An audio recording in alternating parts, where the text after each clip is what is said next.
right. Good morning, everybody. Happy Tuesday to you. Ben and Woods 97.3. The Fan. It is, man, it is lovely. Lovely to be here with you this morning. Don't know what to do. I know you don't mess with a winning streak, so. Are you insane?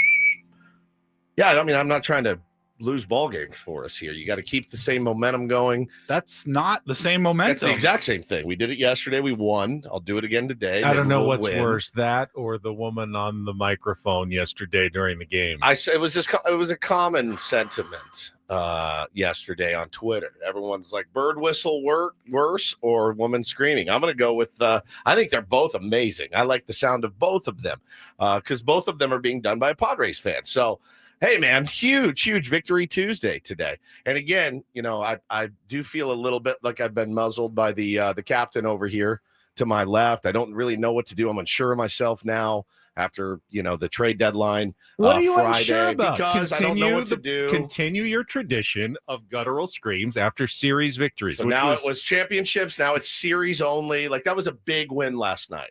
It was a big win. Yes, but they could still lose the series. Okay. Why would you jump the gun after game one of any series? Because that was an exciting win. I go game by game. We'll talk about the exciting win, but Okay.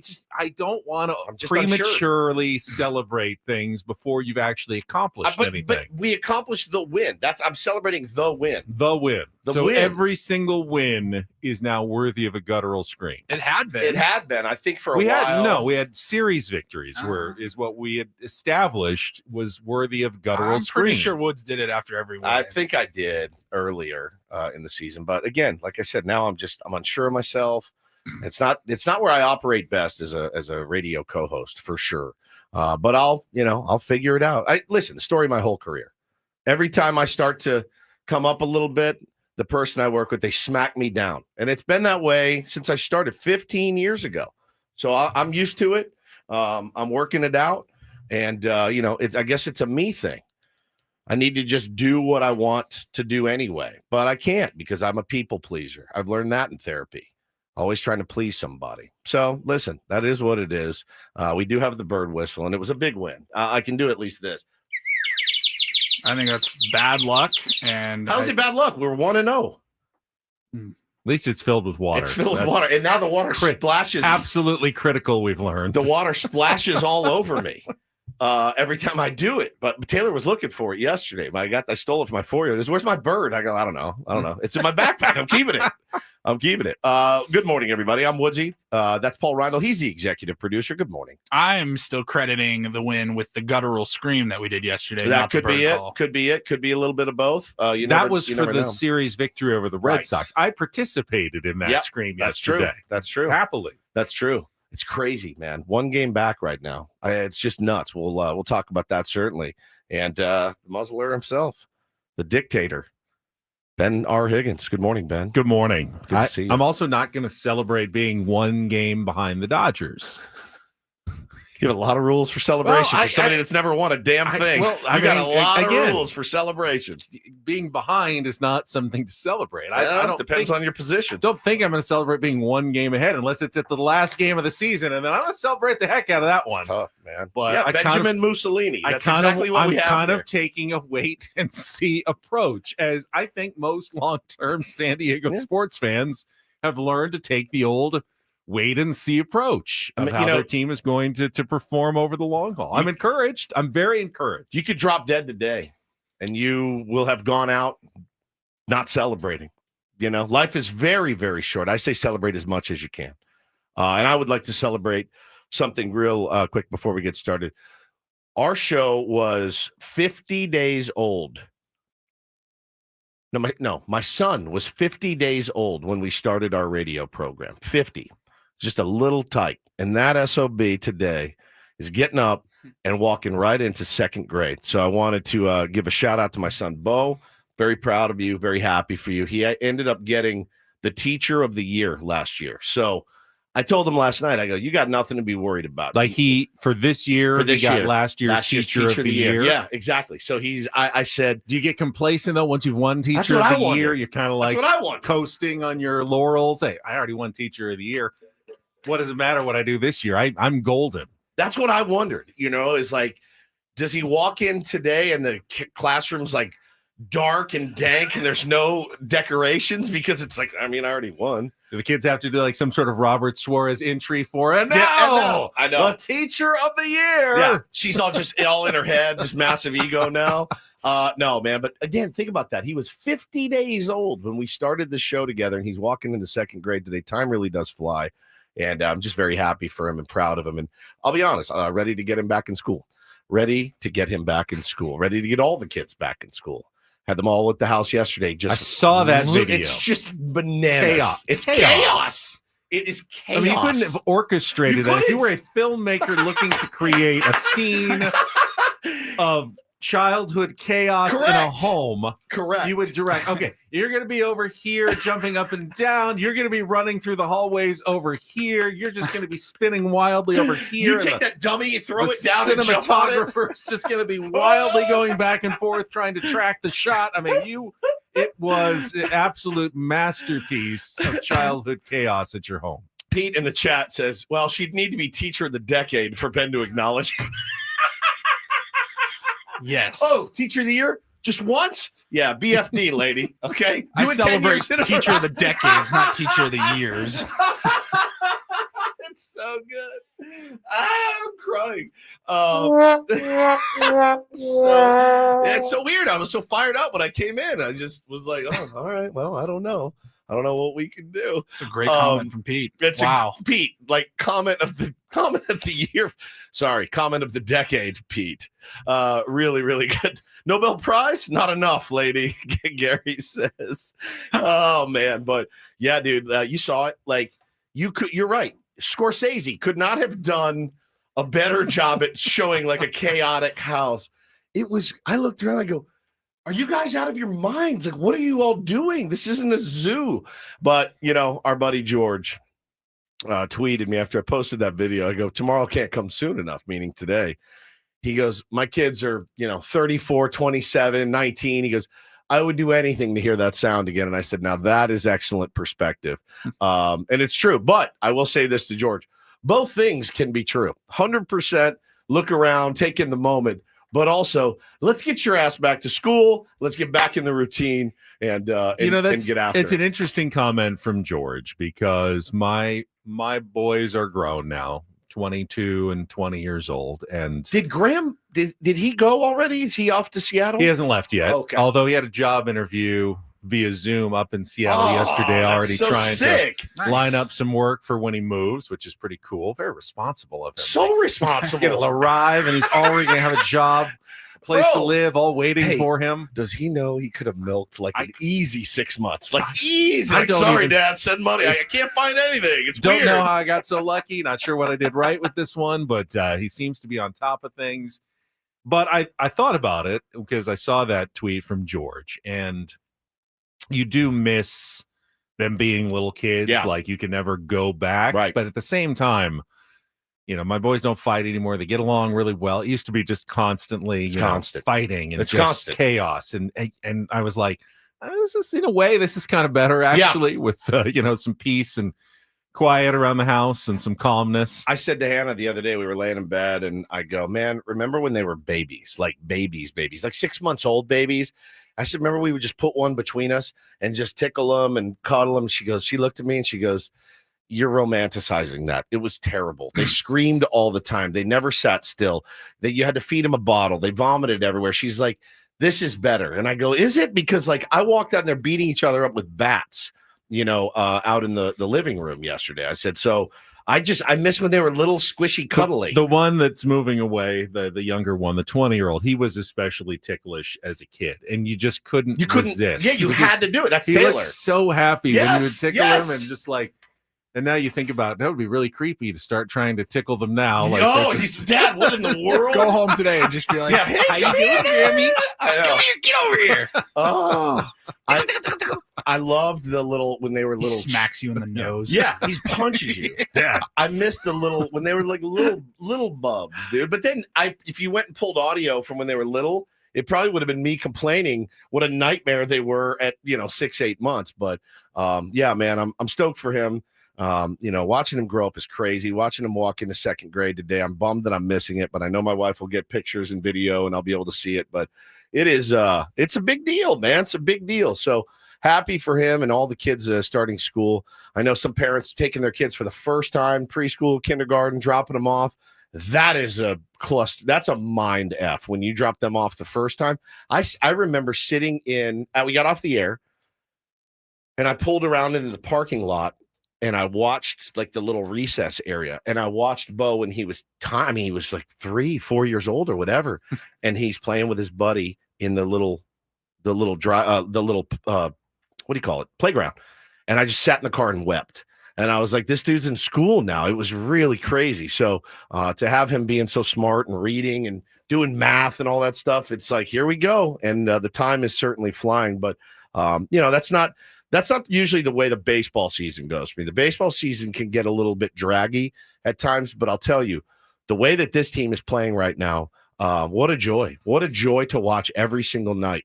I felt like this season has gone by pretty quickly. I mean, last night was game 119, and I thought, that is pretty where nuts. did the time go on this one? I know. I mean, it felt like, we were just early in the season moments ago. And all of a sudden, we're down to the nitty-gritty here in the last, 43 games left in the baseball season before is looking optimistically like some sort of October baseball for the San Diego Padres. They're certainly putting themselves in good position, a lot of tension, but things are looking good right now for the San Diego Padres. There's just a different, there's a different vibe that you get when you watch this team. And, Paulie said before the show started, he said, man, when they tied it up last night, he goes, I wasn't sure they were going to come back. And we both said, I had the feeling that they were.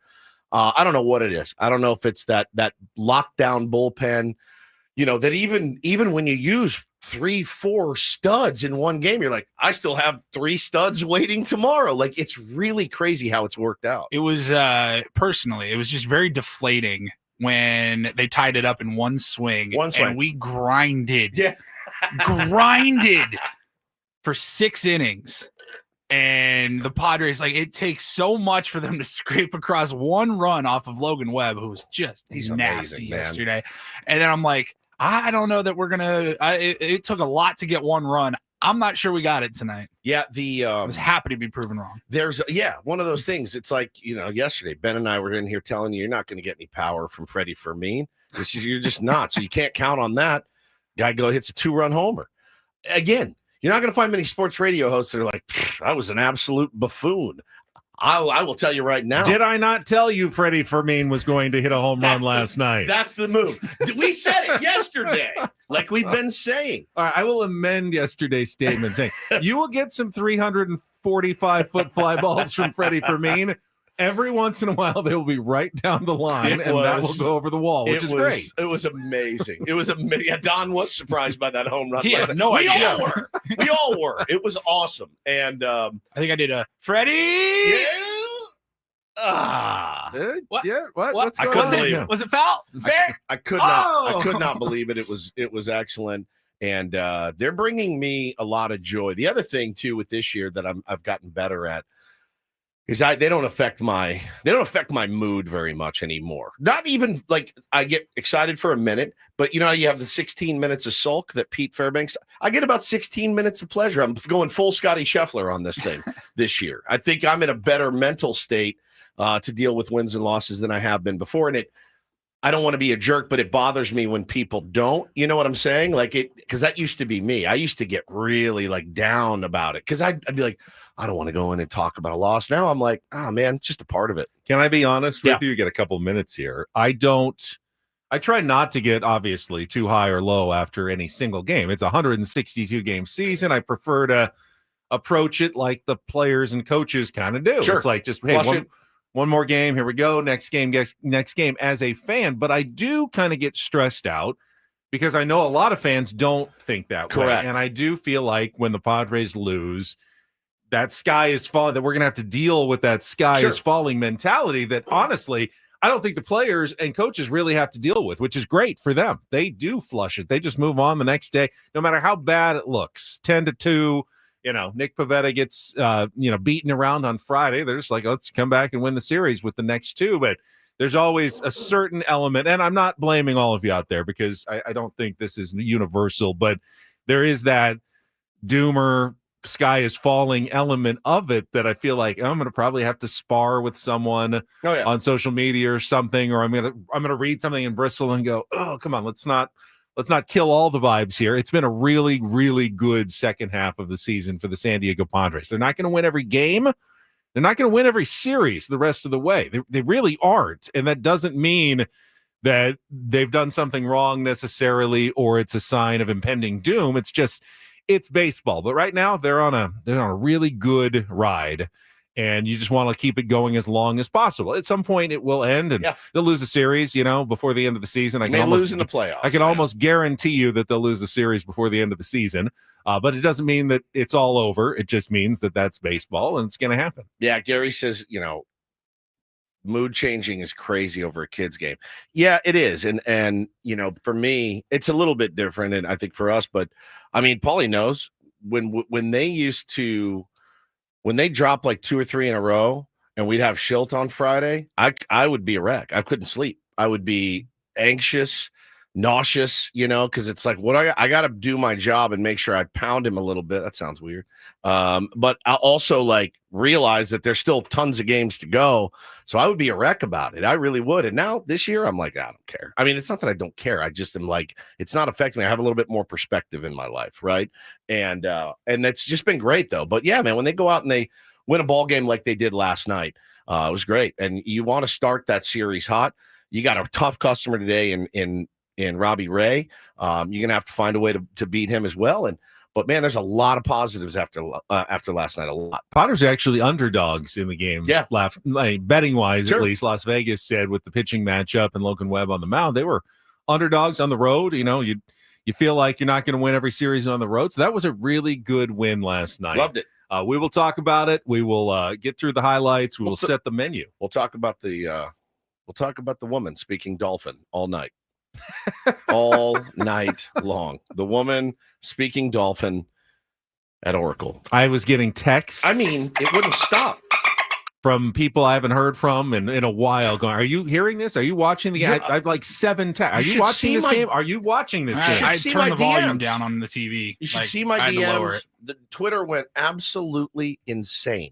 It went insane with this woman last night. Now, I found out she's a huge, huge Padres fan. Well, then I'm even more upset now. Are you? Oh, yes. See, I'm more happy. I don't like it when Padres fans, A, tick me off like that, and B, embarrass the franchise. She embarrass didn't. the She fan didn't do base. anything. Yes, she did. No, that she was didn't. horrible. All she was yelling for her team. She wouldn't do anything wrong, untoward. She was a loud, boisterous fan. I thought it was great. I'm on the fence here because you can't. I mean, you want to cheer for your team, but we were all suffering as well. It was tough. I know it was tough. It was tough. We will talk about it all. Set the menu. I'm a fan for what we've got coming up on the program today. First, though, let's check with traffic. Kelly Danick's back, and then we'll be right back to set the menu here on 97.3 The Fan. From the 855 Get Ross Traffic Center, protecting San Diego after accidents or injury, here's Kelly Danick. Traffic is brought to you by the Oceanside Police Department, now hiring public safety dispatchers. Good morning. Rough start for southbound 5 travelers near Old Town. Some water in the roadway, apparently from a broken sprinkler, has touched off this 2-vehicle accident. 1 vehicle over the side. Only thing blocked there, Old Town on-ramp to southbound 5. So just take it extra carefully there. Fortunately, looking good elsewhere around the county. You might see a little patchy fog here and there, but doesn't seem to be causing any problems. The Oceanside Police Department is hiring public safety dispatchers. Earn up to $87,000 a year. Lateral bonuses up to $11,000. 12-hour shifts, 3-day work weeks, paid holidays, benefits, and retirement. Apply at joinopd.net. I'm Kelly Danick with Ben and Wood, San Diego's #1 sports station, 97.3 The Fan. Sarah says in the chat here, relax, Paulie. It was a little annoying, but at the end of the day, she was just excited to see her team play and win. Excited. Yeah, you know what? That's what's in, guys. We're Padres fans, too. I think we should give them a pass. I changed my mind. Whoa, they're Padres fans. Paulie with the hot take this morning. Yeah, but that's what's in, guys. We're clearly looking for some clout. Correct. She was just cheering and going on TV. She did. She wasn't looking you for just clout. Act like that at a baseball game. Probably, by the way, knowing that you're being picked up on the broadcast because you're everybody that knows you is texting you. Is that you? Are those your seats? You're looking for some sort of attention or clout. East County Chris nails it. So in San Francisco, it's usually the annoying drunk guy you can hear. I heard him too. Oh, he was there. He was there too. He's the one that makes me insane because he yells out like, "Easy out" for Cronenworth. Cronenworth gets a knock. I'm like, "Keep it up, chump." He was fouled terrible. one off his foot. He goes, Shake it off, Jake. Oh my God. He also goes, "Ring him up" on a 1-1 pitch. I was like, that's going to be tough to do. But I thought she's a sweet, sweet angel. And she's a big Padres fan. Somebody tweeted me she's a tier 1, and I was like, I don't know who she is. John down the hall, John and Tammy, they want to find her and put her on. Oh, I mean, that's the bit. So I think that it's not her fault. I think it's the microphone's fault. Like the mics were very, very hot. And so I didn't hear anything untoward. I didn't hear anything. She was a big Jeremiah Estrada fan. I know that. well, it's the microphone's fault that we all heard it. But had she been sitting in the upper deck away from the microphone, you wouldn't have heard it. I think her section at least would not have been all that fantastic. happy. There's nothing wrong with that. Nothing. a lot wrong with that for 3 hours. It was pretty.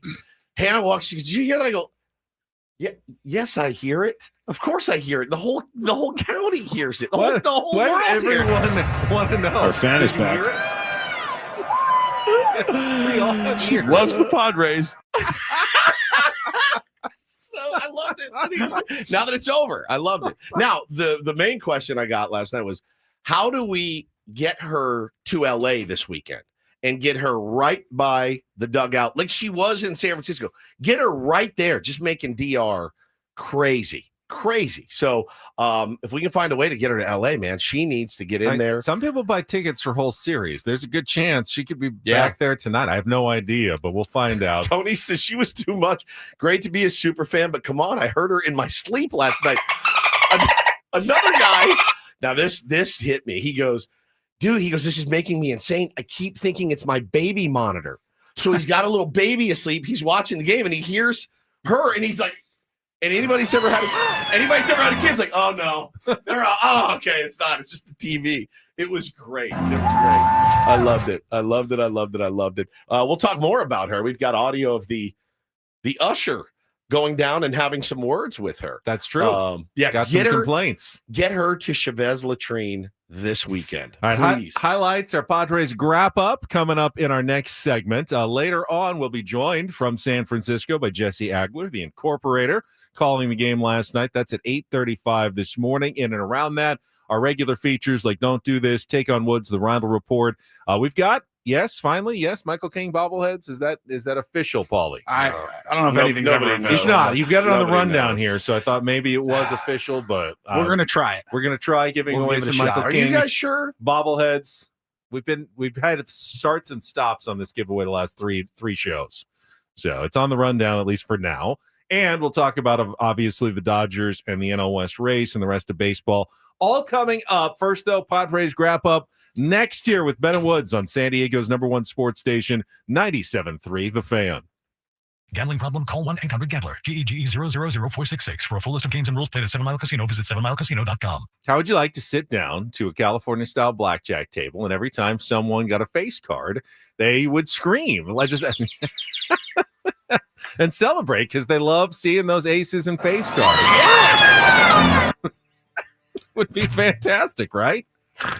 Actually, the atmosphere at 7 Mile is one of my favorite things about the place. It's upscale, it's fun, but it's also laid back. There's no slot machines, so, if you don't like loud, annoying sounds, you don't get those at 7 Mile Casino. True. It is a much more chill vibe. You just go in to play some cards or have a delicious feast with your friends. Breakfast, lunch, dinner. They got the 24/7 players menu as well. It is a fantastic place to go hang out, It's a great place pregame, postgame. I've said it many, many times. You can go any time of day, open 24 hours, really easy to get to. They got everything you're looking for at 7 Mile. Skip the drive to the East County, skip the parking garages, the long walk to the back of the casino to find the Smoky Card Room. Just make the short trip down the 5, get off at E, and then stay on the west side of the freeway. That's Bay Boulevard in Chula Vista. You're pulling right into 7 Mile Casino. It's just 7 minutes from downtown.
Hey players, things are about to get real here in San Diego.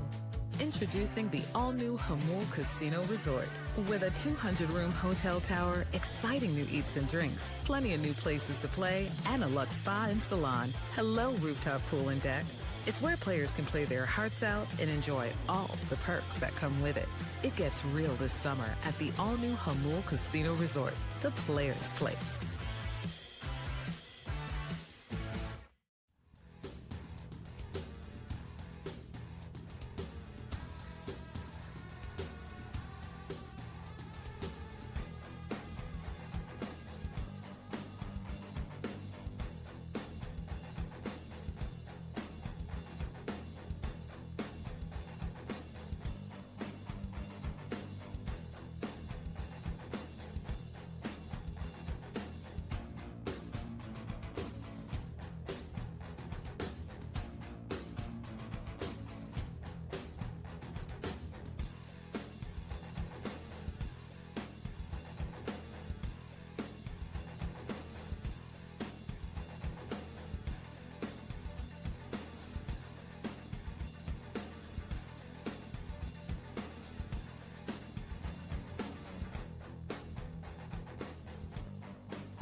Yes, I can acknowledge that the Padres are closing in on the Los Angeles Dodgers, and that is a good thing. That's the goal here for your San Diego Padres in the second half of the season.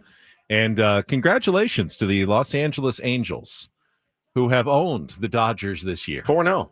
4-0. They understood the assignment last night, and Zach Neto is one of my favorite baseball players. Hit 2 bombs last night. Just phenomenal talent. And again, they're one of those teams where, they're kind of hovering. What are they hovering around 500 right now? 5 games under. 5 games under. They're really not in the playoff hunt in the American League. And they've had this weird year where their manager has gotten sick and is not heard from. Really, I don't know what's going on with Wash. But yeah, they're one of those teams where it's like, I'd like to see them be good. It'd be great to have 3 really good teams in Southern California. Zach Neto, I don't watch a ton of Angels baseball for, obvious reasons. They just aren't that relevant, but he is a really good player. Man. Flies around the base paths, takes extra bases, plays hard. Good player for the Los Angeles Angels. And yeah, they've clinched the season series against the Dodgers, and they're two games away from a season series sweep in the Freeway Series, which is absolutely bonkers when you think about it. And they did it against Yoshinobu Yamamoto last night, who only went 4 2/3 innings. Now, Dodgers fans might argue he got squeezed a bit on the strike zone, which he kind of did. Certainly, there was no doubt about that. Then when he had to come in, the Angels were ready, and they did some damage. 6 earned runs charged to Yamamoto, who has been obviously one of the better pitchers, Cy Young contender, but the Dodgers haven't really taken advantage. I think he's 10-8 or 10-9 now. I mean, same with Logan Webb. I mean, he's obviously, we watched him last night, how good Logan Webb is and can be. I covet him. Is that weird to say? I covet Logan Webb. I look at him and I think about him with Ruben, and I think about him at Petco. Not that Oracle's a bad place to pitch. It's a great place to pitch. But I covet Logan Webb. I think about his pitch mix, and I think about, and I watch a ton of baseball, and I watch guys that I go, oh my God, like Mason Miller would be maybe the most uncomfortable AB in the big leagues. But when I see Logan Webb, I go, that is a starter. He knows when to juice it up. He knows when to take some off. He knows how to go in. He knows how to go out. He knows how to go up. His 2-seam bend to a right-hander, I can feel my hands throbbing when I watch him pitch. I go, to get sawed off by him must be the worst. It must feel like trying to hit a bocce ball. A bowling ball, right? Just like, it just doesn't go anywhere. And I looked it up last night, too, because I was curious, because I saw a couple people going, got to get it in the air, got to get in the air. And I go, traditionally, you're not going to lift a lot of balls off Logan Webb. Something's got to hang for you, and you have to punish a mistake. But for him, his fly ball rate is way up this year. He's been leaving some pitches up. So, and you saw it when he did leave them up. We punished him a little bit. I was certainly thinking that Jackson Merrill's little chopper that hit the bag. I was going, well, at least we won't get no hit tonight, because it didn't look like he was going to give up much. In the end, I just got 8 hits off Logan Webb. That's a great job by the offense of just continuing to battle and grind, and eventually, some found holes, and then finally in the 7th inning, he started putting some pitches a little up. As they worked him enough the previous 2 innings that I think the pitch count started rising.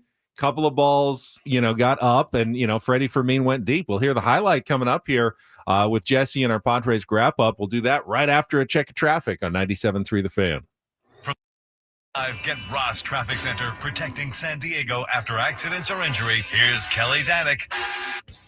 Traffic is brought to you by California Office of Traffic Safety. Well, southbound 5 at Old Town, going to see a little activity over to the right shoulder. Old Town on-ramp to South 5 is blocked at this time. To clear this 2-vehicle accident that may have been caused by some water in the roadway by a broken sprinkler. So take it extra carefully there, South 5 at Old Town.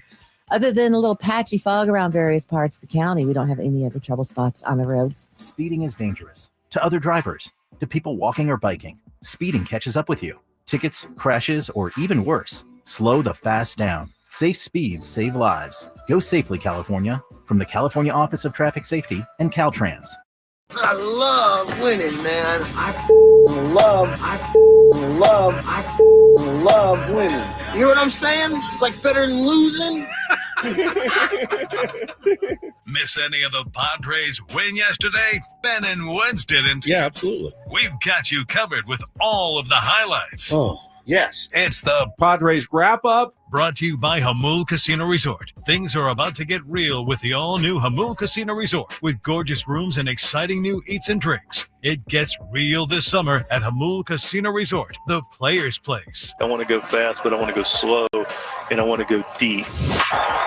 Runners lead. Here's the 1-2. Merrill swings, hits it on a line into right field and a base hit. Fernando racing around third. He's going to score. Gilbert gets to it, sends it in. They'll hold Tatis, and Merrill head first into second base. An RBI double as the Padres get the first run of the night on Jackson Merrill's third hit of the game. 1-1 to Denver's. Another hesitation. And the pitch swung on, hit in the air to left center field. Long run, Merrill into the gap. On the move, looking up, gonna go. Field, Devers a game-tying home run here in the bottom of the sixth inning. Potential go-ahead run-in scoring position with nobody out. And the 1-1 grounded to the right side. That's through the base hit. Johnson being waved on his way.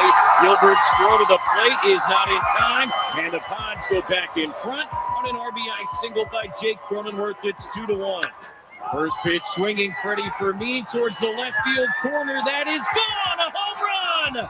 Fermin put it right over the 339 marker down the left field line. A two-run shot. Oh, and just like that, the Padres lead it now, 4-1. 3-2 to Elliot Ramos. Mason Miller set. Here's the pitch. Ramos swings and misses. Strike three. 1-0-3 up and out of the zone as Mason Miller strikes out the side in the bottom of the eighth inning. Pitch 10 of the at-bat, and Smith swings, hits it in the air to left field. Bryce Johnson coming in. He is there to make the catch, and the ball game is over. Padres come to San Francisco and take game one, 4-1. Not a lot of drama this time at Oracle Park. And now a couple of eyes will peek over to that out-of-town scoreboard as the Dodgers and Angels play in the bottom of the eighth inning. Yeah, a ton of balls on the ground early. The guys stayed with it. Changed their approach a little bit.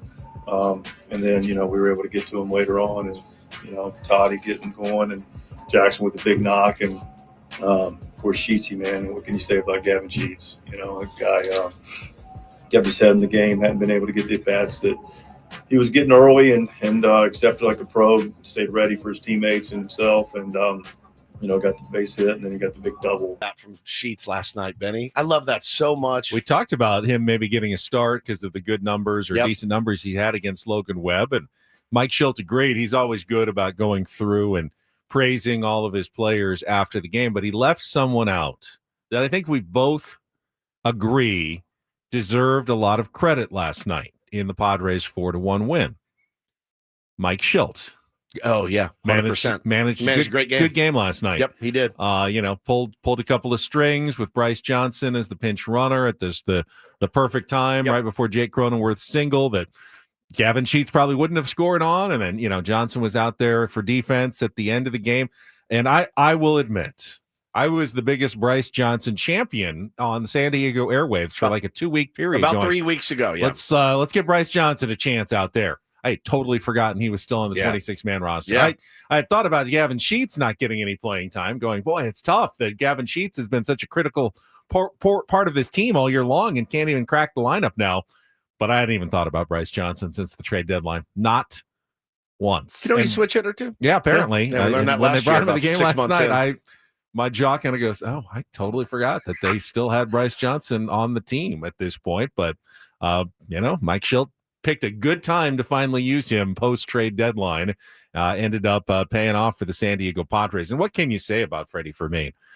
We got on board quickly. I mean, the first initial reaction was panic. That was a steep price to pay. 2 starters for a backup catcher. Oh, just okay. Kolek for some backup catcher. Yeah, no problem. Kolek and Berger. What the hell are we doing? But then, quickly we start getting scouting reports from Kansas City, how much he was loved in Kansas City and, how he was ready for the next step. Guy could not have been more ready to take that next step. He has come in his really first opportunity to ever be, an everyday catcher or as much of an everyday catcher as you're going to see in the big leagues nowadays. And he has done nothing but perform. I mean, really, and he is quickly I think ingratiated himself in the team. The pitching staff seems pretty comfortable with him. Yep. I mean, it's not easy to catch Yu Darvish. That's a not guy easy to catch Mason Miller. No, either, I mean bro. these are not the easiest pitchers, especially the diverse arms that the Padres have. And he's done a really good job. But not perfect, but he's hitting like 385 since the trade deadline. And while yes, we both said you're not going to get power from Freddie Fermin, he even got one over the fence last night at a very opportune moment to give the Padres the cushion they needed to pull off that win. You see the smile on his face after the game? I mean, grinning ear to ear, knowing, man, I just yacked one out, a 2-run homer that, gave us a little bit of cushion. And back to Gavin Sheets for a moment. I thought this was pretty badass from Fernando last night. Fernando on his story has a picture of Gavin Sheets standing at second base after the double, tags him in it.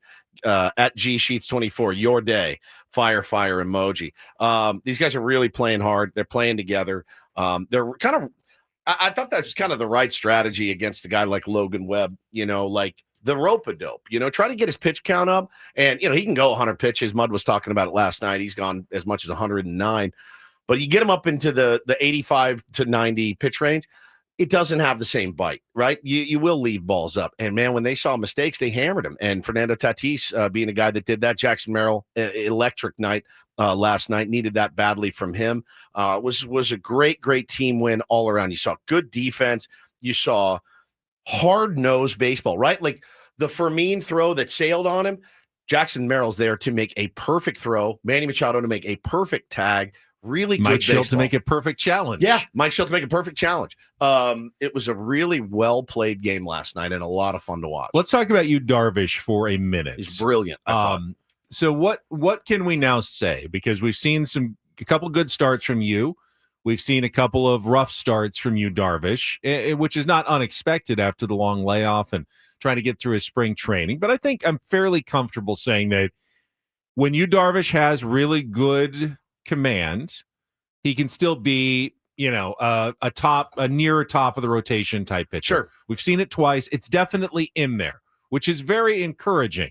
I think we've also seen that if he's a little bit off, he's pretty pedestrian at this point. So I think going forward, you've got to imagine that Mike Schilt and Ruben Niebla are going to at least have to be keeping a close eye, especially when you have such a deep bullpen. I'm not saying that you won't use Yu Darvish in the playoffs. My guess is you will. He has good playoff numbers and experience, but he's not a guy that you can, like, hey, 2 innings, he's kind of, he doesn't really have it yet. You can't necessarily trust him every single night. Now, I'll give him a lot of credit. He has had, Oracle Park's been a house of horrors for him in his career. Over 9 ERA. Yeah, going into the game yesterday with the worst career ERA from any starter with a minimum number of innings at Oracle Park. And a nightmare. Got lit up a couple of times. I think we remember, was it early last season or 2 seasons ago, like nine runs. He had some bad days, especially in the wind and the cold, and it was starting to get windy, and I go, oh, this is not the matchup I was looking forward to. But yeah, he was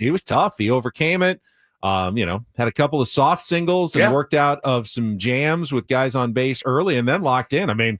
I didn't know that we'd see a necessarily say it Donnie inning from Yu Darvish at any point, but striking out the side, even if it was the kind of the bottom of the order. And those guys are big leaguers. Yeah.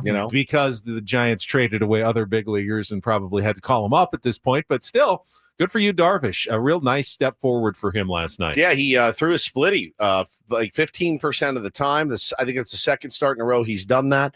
And he got a lot of swings and misses on it. So he was great. Rafael Devers touches you up for a opposite field home run on a pretty good pitch away. You tip your hat and you move on. I think it was huge, him getting through 5 complete for us. That's exactly what we needed. You had rested guys. It was deployed. They were all deployed perfectly, and just a really good win. And, it starts with him, man. It starts with keeping those guys from touching home plate. I thought he was brilliant. Eric K. in the chat says, who would you use besides you in the playoffs, Ben? And I wouldn't. I would start Yu Darvish, although he would definitely probably be my 4th starter in a 7-game series, and he'd be the guy that I'd probably have the closest eye on. Remember last year, he was like your number 1. He was your ace. So you pitched twice against the Dodgers in a 5-game series. So I can't yell after a win, but you can plot our playoff rotation right now. This is what I'm not understanding. No. But you said it, and that's why he asked the question. I can't yell after a win beating Logan Webb. I can't be like, yeah, hell yeah. But you can plan and plot our 7-game Padres starting rotation. I'm starting to already. I don't understand the rules here. I get this anxiety. Usually mid to late September when the Padres are making a run to the playoffs. Yes. I get anxiety about people just staying cool. Just calm down. Just be normal. Just calm down. Relax. Everything's fine. Like, just calm down. I'm pretty calm over here. I celebrate. You're not. You're irate not. right now. You're irate. And sitting here planning the World Series parade. I mean, it's always good to have plans. But whether you need them or not, you'll find out. But plans change so always fast. Making plans about what's going to happen in the future. Did you like Pulp Fiction? It's one of your favorite movies. One of your favorite. I can't believe this is the same car. Let's not go blanking each other's blanks. I'm not. You're simply plotting Yu Darvish in Game 4 in the 7-game series against the Dodgers. I'm simply also, keeping my future options open as to what may transpire for the Padres. Now, again, are we going to be able to make that trip to Toronto in the World Series? I mean, that's a long flight, international. I was thinking that the Blue Jays are one of the teams that I like in the American League. Well, still to go to the World Series. Yeah, I'm with you. They look good. The Red Sox too. Yeah, after seeing the Red Sox, I think they're a legitimate contender. Yep. But it's the Blue Jays that, to me, I think might surprise some people. Yeah. Neither here nor there at this moment. But Paulie, I know what you're talking about. You got our boss out there tweeting like a 16-year-old, just losing his mind on Twitter. I'm going to have to take his phone from him or delete his Twitter account. I mean, it's insanity what he's tweeting. Well, I agree with that because he's giddily, he's like, he seems too giddy. Settle about down. things. I'm just not relax. giddy about anything. Don't forget. I'm trying to remain cold and calculating about potential plans. Let's not forget what Adam did, when Paulie was in Palm Springs, right? Like you got to calm down a little bit. The Padres have slayed the dragon. We did again. We did not. We did not slay the dragon. That's what I was talking about. That's what we're talking about. But he's so fired up. So I just want to understand the rules here. I get excited about a win because I like to win. I love to win. So I want to be excited about it. And you tell me I can't, only if we win the series. And then you're like, but in Game 4, I'm throwing Yu Darvish in the playoff series. We're not even clinched yet. Adam's talking about we're going to be in first place. Yeah, today. but I'm not giddily down. excited about it. I'm like cautiously optimistic about it. I just want to understand. I'm trying to remain cautiously optimistic about the future. Adam just told me to lighten up in the chat. You lighten down. How about that? I'll lighten up if you lighten down. Do we agree on that? Woods lighten up. Man. Adam. Just everyone be cool. Just be cool. Cool. And McKee says, can we get a cautiously optimistic scream? Yeah. I think that's... Woo! Yeah. There you go. Yeah. That's me. Yes. That's... I think my really state of being is cautious optimism. I agree with that. I'm almost always like a positive person, and I think good things are going to happen. Except when we add a bunch of pieces at the deadline. But I'm very cautious about it. But I'm always very cautious about it as well. And it's not just me. I mean, again, it was our general manager that took you to the woodshed. It was our general manager that because I was cautiously optimistic. I never said I didn't like his moves. I was cautiously optimistic. I just wasn't ready to celebrate anything yet. I was wanted being cautiously optimistic. Him tuning in to get a little bit of juice, to be excited, to like hear, to get a little pat on the back, because he takes a lot of S. He does. He takes a lot of S. He has from this show and every other show. He wanted to get a little bit of a taste, and Ben comes in and just belts him. Morning, guys. Morning, AJ. Sorry about that. A belt to the back of the knees. So again, I'd like to be known as San Diego's most cautiously optimistic morning show host. I think you've got the market cornered. I think you've cornered cautious optimism. Yes, incredible. Yeah, sounds like it. It's my favorite. It's so good, so good. He didn't want the caution. No, he did you not. don't want the caution. Just wanted optimism. He doesn't want the caution. I'm a cautious person. It doesn't make I drive slowly. Yes, I'm you cautious. Yes, you person. do. I've driven to Arizona with you. You drive very. Paulie lapped us when he went. He went to Arizona and back and still beat us to the golf course that day. Yeah, so Totally. I will say good job. And Sounds like it. Sounds like it. Oh, it's epic. Absolutely epic. All right. I'm excited to talk to Jesse Agler today. Find out about his take on the screaming woman, because they heard it. It was all over the broadcast last night. I'd like to track her down. If anybody knows her, give her my info. You're okay with it. I was okay Paulie's with it. anti. Yeah. I am. You're cautiously optimistic. Cautiously in the middle. I'm cautiously in the middle. I love it. On the debate of last night's crowd mic screamer. We'll talk about that coming up. And don't do this, so it fits kind of well in our next half hour of Ben and Woods on San Diego's #1 sports station, 97.3 The Fan.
So Woods, you and I were both saying that we got inundated by texts and DMs last night during the game asking, do you hear the lady? I'm still getting them, by the way. On the microphone. And we're like, yes, we have ears just like you do. Your TV's not broken. Ruben Niebla also knows what we feel like, but it's not about the lady. It was about what happened over the weekend in the iPad incident with the Boston Red Sox.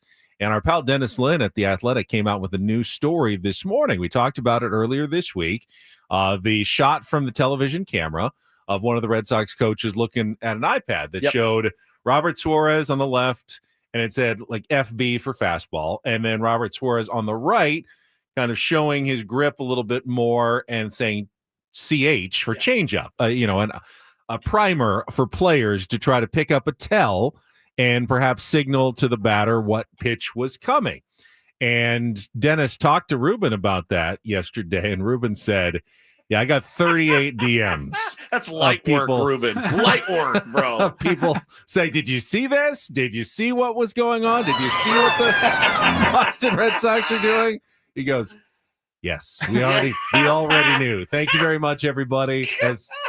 As I told you earlier, they already knew. This did not come as a big shock to the Padres that other teams were looking and perhaps finding tells on pitchers like Robert Suarez. But it was an interesting piece that Dennis wrote in The Athletic this morning about just kind of the process of how they, keep a tabs on all of their pitchers. And Ruben said, keep a tabs.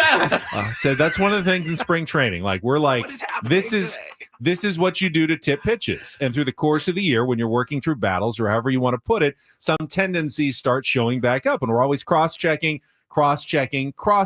They know the tips of their own players almost certainly better than the other teams do. Oh, yeah. Because they're the ones who see them constantly over and over in spring training. Their own players. I mean, think about the backfields in Peoria.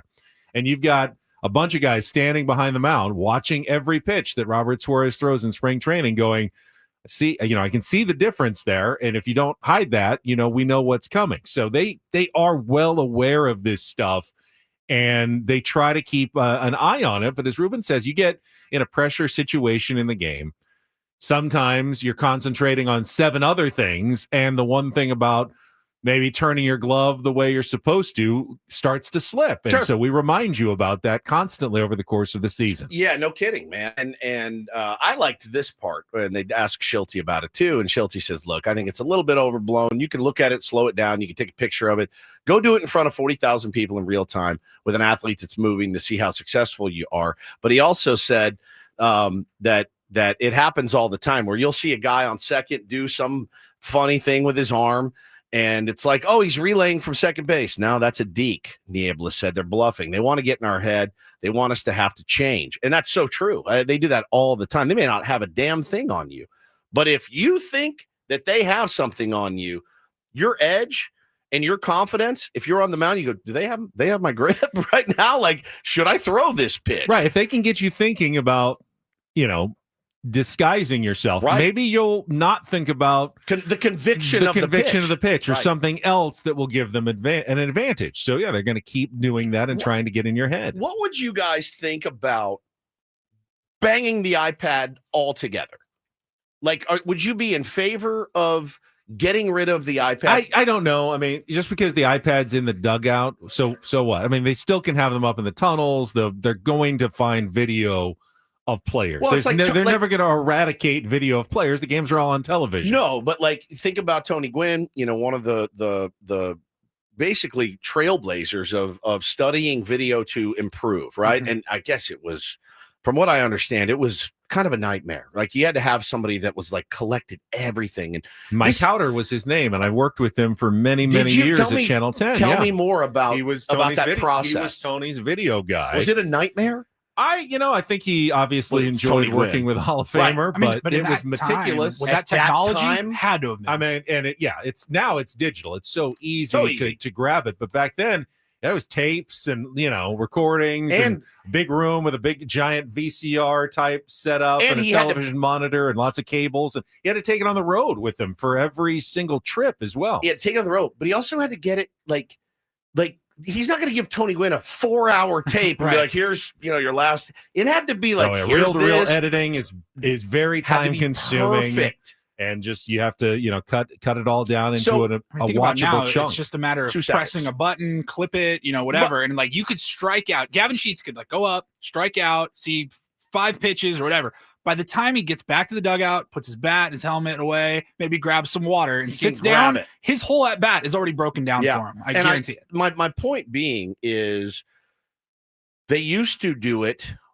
But it was like the knowledge. Like I remember when you're a kid, you guys ever remember a guy in the field pulling a card out of his pocket to know where to stand? No, never. They just did it. Do you guys ever remember as a kid? I mean, occasionally you'd see the manager or of course, coach push, go back, go left, go in. That was always happening, but they didn't have a card for every single player where, and it's pretty specific from what I understand. Well, it's like, okay, take 2 steps to the left here for this guy, or line up, 8 feet to the right of third or to the right of second base or something. Remember back in the day when a reliever would come in or a pinch hitter would come up, you didn't have to have 6 guys meeting on the mound. Oh, we're going to put in Lamont Wade Jr. here. And no, you kind of knew the scouting reports. I get it that it makes it easier, but I think it also opens up the door to the paranoia, like the total paranoia that these guys must live in every single day of, do they have a tell? Am I, what if you just banged them all together? Would that hurt the game? There was a situation I think it was on Sunday, where they used their mound visit. Like Ruben had already gone out, and whichever reliever, I wish I can remember exactly. I'm trying to go back to the game log. And you still had another batter. I think maybe Adam was in, and he had given up the single and the bases were loaded. And then they called in for a pinch hitter. I think it was Abraham Toro, but they'd already used their mound visit and they couldn't go back out and do that meeting. So I think it was Freddie Fermin went out with the infielders and tried to give the scouting report on Toro to Jason Adam because they didn't have that mound visit again to kind of go through it. Now, it's, the catcher's job and the pitcher's jobs to know all the pinch hitters who they may face. So it's more of a review. Like when Ruben goes out there, it's not to give them the scouting report. It's to review a scouting report that they have already gone over pregame in their meetings on all the potential like pinch hitters that you might face in the game. But it's also nice to get a little refresher. Like, hey, I hope I'm not confusing him with the other guy in the scouting reports that we had. How are we going to attack this guy? But they didn't have that visit. So I saw Fermin go out and kind of do the same thing for Adam. Like, okay, here comes Toro. Here's what we're going to do and how we're going to attack him in that situation. But you're right. You didn't used to see that. No, at least not nearly as often, back when we were growing up watching baseball. And listen, this isn't me on my front lawn, saying things were better back then. I look, if you can give your guys a competitive edge and if it makes their life easier and they can focus on, being better baseball players instead of going over where I need to stand for every single hitter in the Giants lineup, I'm fine with it. I have no problem with them pulling a card out. I think it's a brilliant idea, brilliant. But I just wonder with the iPads, does it breed a little bit more paranoia? There's already a ton. There was been in 1975, there was paranoia. Do these guys have our signs? Do they have our location? Are they tipping all of this stuff? That's never going to change. Does taking the iPad out of it lessen the likelihood that there's cheating? I think a new school fan would say, yeah, absolutely. You want to find every advantage you can, win on the margins, as Mike Schilt says. And if you can come up with a couple of details that give your team the edge, whether it's the cards, the positioning, the scouting reports, you do it. I think there's an old school type fan as well. And I have some sympathy for this one as well. That shouldn't the players who are like the most instinctual best players have that advantage? Are you not like artificially, helping guys who really wouldn't be that savvy on the diamond by just like force feeding them like, okay, we're just going to tell you what to do. Whereas in the old days, those players would get weeded out. Like they just don't have the instincts for baseball. And the guys who really did, who understood the game, they would rise to the cream of the crop because they would know instinctually, okay, this guy's up. I'm going to start leaning to my left. I'm going to take a step back right away. Now it's like all relayed to everybody. You don't have to think about it anymore because your coaches already tell you exactly what to do half the time. Phenomenal point by Dominic in the chat. He said it was a little easier before the balanced schedule without the iPads and cards because you played a team 20 times. I mean, you knew. And before interleague play, you Right. didn't have any interleague had games. no- So even the National League teams, you played tons of times, and you did get your own scouting reports on everybody. You just, I faced this guy many times. You're I like, know what I've to got do. 46 ABs against this guy. I know exactly what I'm doing when I go. I have my plan. But yeah, man, it was a really good piece from Dennis. I'm a little peeved at Dennis because we had Dennis on yesterday. He could have teased ahead to this story, and Although I think given us maybe a little he talked to nugget. Ruben yesterday, Maybe. probably before the game, so he didn't have a lot of the info to share necessarily with us. So give Dennis a little bit of a pass. All on right, that one. that's fine if you want to. But yeah, no, it's definitely interesting stuff, and it underscores the point that we make very often, that you're watching the game as a fan, and your first instinct is sometimes like, that was dumb. Why did they do that? Why weren't they prepared for that? And the answer is almost certainly they were. They saw that and 10 other things that you didn't see, before you even thought about it as a fan. They put so much time into making these plans. I heard Mike Schilt talking about it yesterday in his pregame scrum, just the meetings that they go through, like before the game. Who's going to come in the bullpen? Like, who's coming in that game? In what innings? And he goes, you can never know for sure, but we go through every single day. Okay, here's the guys that definitely we could go for an inning. Here's a guy who can go an inning plus. Here's a guy we might just want to try to get one out at the end of an inning based on how they feel. Like, they throw in the game, they meet with the guys, they go, how you feeling today? And then they kind of lay it out. All right, here's how it looks like in an ideal situation. You'll probably be around the 7th. You'll be the 8th. You're going to be an earlier guy. Yeah, occasionally you have to mix up those plans, but it helps the relievers then when they're starting, plyo ball in the 3rd or whatever. They don't have to be like, at a moment's notice, I could have to go in this game in the 3rd inning. They're well prepared for the plan already by Ben Fritz, who is in charge of that, the bullpen coach, as well as Schilt and Niebla, who go through these things every single game with all of their relievers before the game. It's exhausting. It's exhausting to think about. Oh, the coaches put in so much time. work. There's a reason Mike Schilt, when we have him on in the mornings on Fridays, and they're on the road or even sometimes at home, he's already at the ballpark. Yeah. Because he's got so many things to deal with for every single game and plans to make for every single game. It's maddening to think about. And then you win that game and you're like, oh my God, I got to do this again. I got to do this again. I got to prepare for this. And every stone you have to make sure it's turned over. It's just nuts. It's nuts to think about. But, look, great piece by Dennis in The Athletic. Really interesting. Again, you want to DM Ruben Niebla, that's fine. That's on you. He knows. They know. They're working on it. I asked Schilt about it 3 months ago when I think it was with the Giants, actually. I think it was the Pavetta and Andrew Bailey thing. And Schilt was like, no, I mean, we know we got guys that do that stuff too. So always looking for an edge, always looking for a tell. But I love that part of baseball, that minutia part of baseball where you think about trying to get the edge. I love it. I think it's riveting. All right, don't do this. Do this coming up next. Enrique in the chat wants to know, what screaming lady is everyone commenting on? Well, Enrique,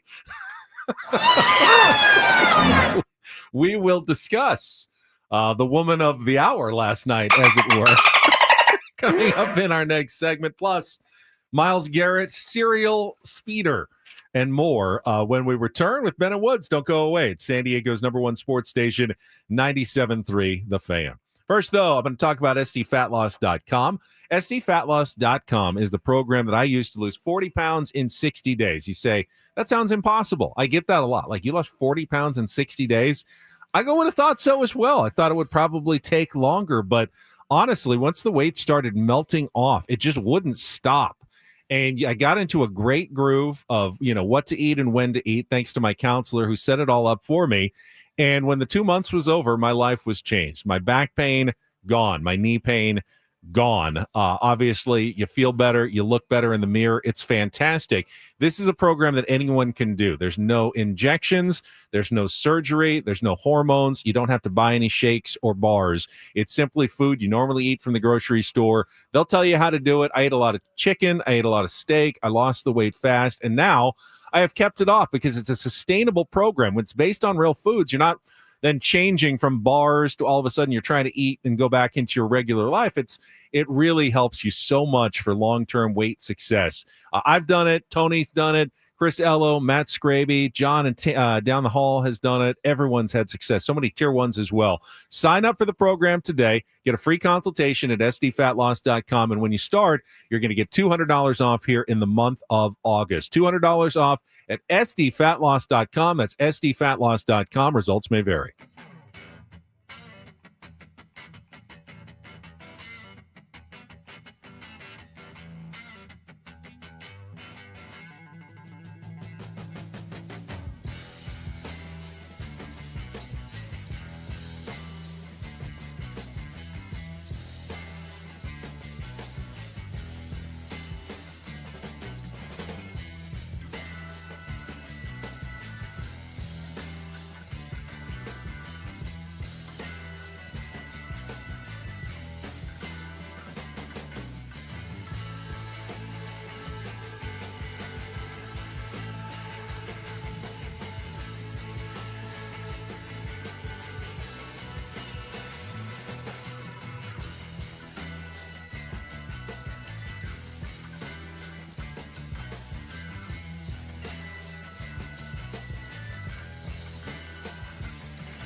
Hey players, things are about to get real here in San Diego. Introducing the all-new Hamul Casino Resort. With a 200-room hotel tower, exciting new eats and drinks, plenty of new places to play, and a luxe spa and salon. Hello, rooftop pool and deck. It's where players can play their hearts out and enjoy all the perks that come with it. It gets real this summer at the all-new Hamul Casino Resort, the players' place.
Don't do this. Brought to you by Trust and Will.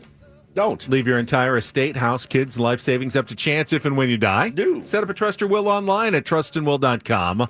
This is a lot more affordable than you think. Visit trustandwill.com for more info. And Woods is going to get us started today. Sick. I'm sick to my stomach right now. Are you? Oh, I can't believe this. Can't believe what? Exactly. This is insane. Shohei Ohtani is back in the news, man. Another, I guess, mini scandal here. A Hawaii real estate investor and broker are suing Shohei Ohtani and his agent, claiming that they got them fired from a $240 million luxury housing development on the Big Island in Hawaii. Wow. That they brought him in to endorse. And so according to the lawsuit filed in Hawaii Circuit Court on Friday, Ohtani's agent, Nez Balelo, increasingly demanded concessions from developer Kevin Hayes and real estate broker Tomoko Matsumoto before demanding that their business partner drop them from the deal. They were brought into the venture solely for Ohtani's promotional and branding value. They exploited their celebrity leverage to destabilize and ultimately dismantle the plaintiff's role in the project for no reason other than their own financial self-interest. I'm sick.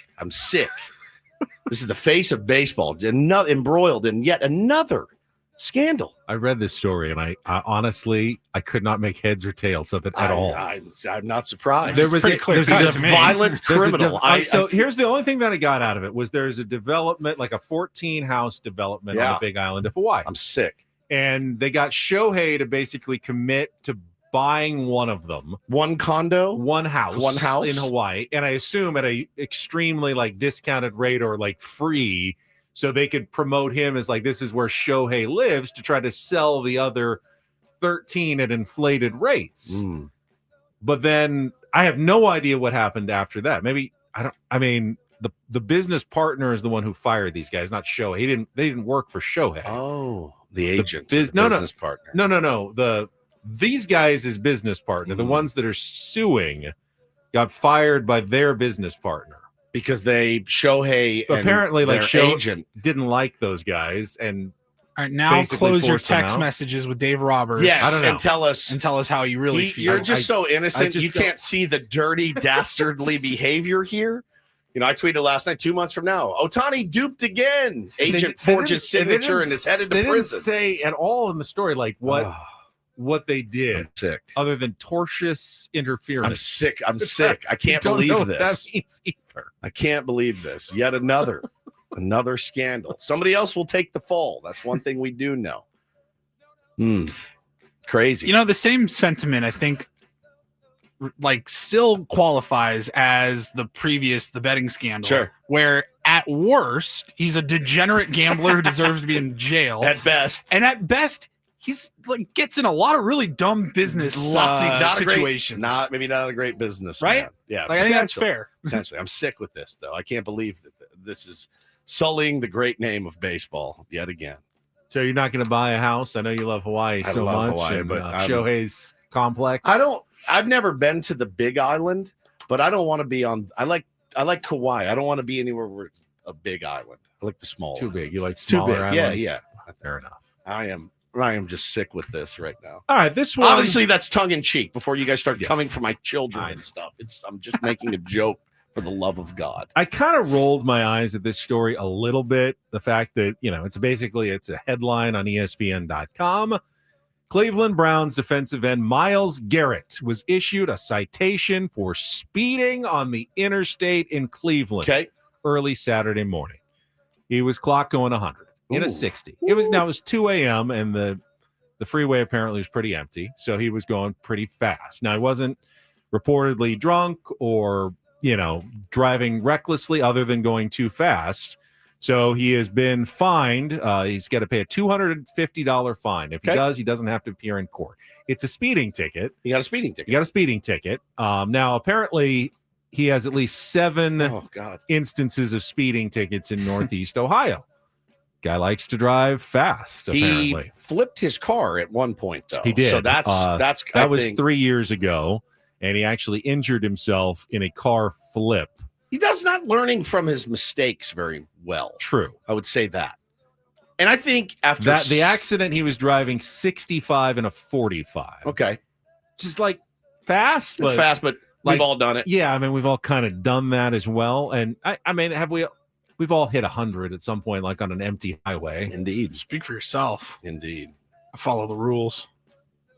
I mean, I'm a slow driver. You're a slow driver. Even when it's like you drive into the desert. I've done like a late night drive to Arizona, and there's like no one around. You can just haul ass. All of a sudden, you look down and you're going like 97. Well, and it's like there's no one there. Number it's one, pretty easy to. You're not Myles Garrett. Number two, he's already been in a bad accident.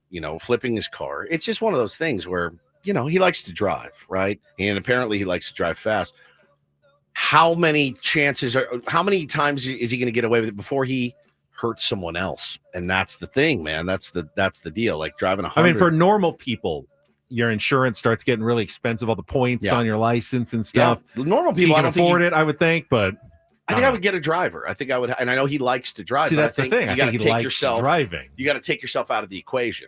Would you tell your driver, hey, but go you need really to drive fast. really fast? Go really fast. For me. I don't know. I mean, Myles Garrett's a really good player. You'd hate to see something dumb happen. Sure.